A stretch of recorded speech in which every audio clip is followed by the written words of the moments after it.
Menyelam di dasar laut pastinya satu pengalaman mengujakan bagi peminat aktiviti itu.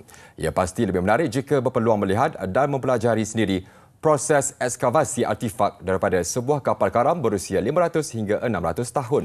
Yang dimaksudkan pengalaman berharga menyelam sekitar The Bidong Shipwreck yang mempunyai nilai sejarah selain bukti kewujudan aktiviti perdagangan dua hala negara ASEAN di Laut Cina Selatan. Ikuti laporan wartawan Muhammad Ishak Abdillah Ngah yang berpeluang melihat artifak bersejarah itu. Menurut Pengarah Pusat Perkhidmatan Penyelidikan dan Lapangan Universiti Malaysia Terengganu UMT, Profesor Madya Dr. Hasriza Syari, kapal itu dipercayai karam sekitar kurun ke-14 dan ke-17 akibat monsun.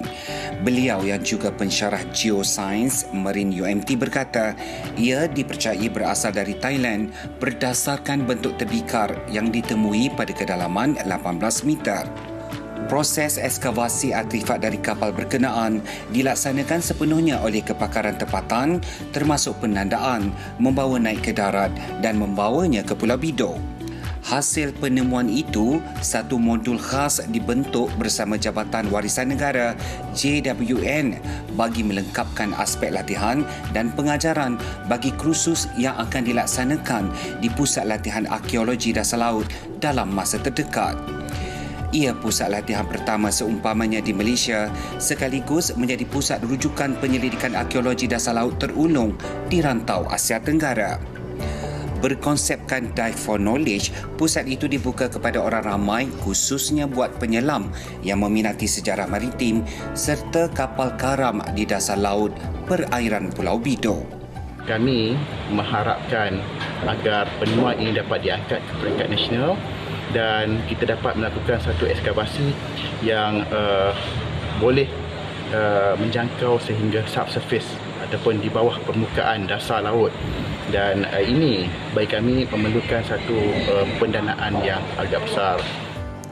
Lebih bermakna, tapak kapal karam itu akan diwartakan sebagai tapak warisan kebudayaan bawah air pertama negara selepas diiktiraf sebagai tapak warisan kebangsaan pada tahun 2018.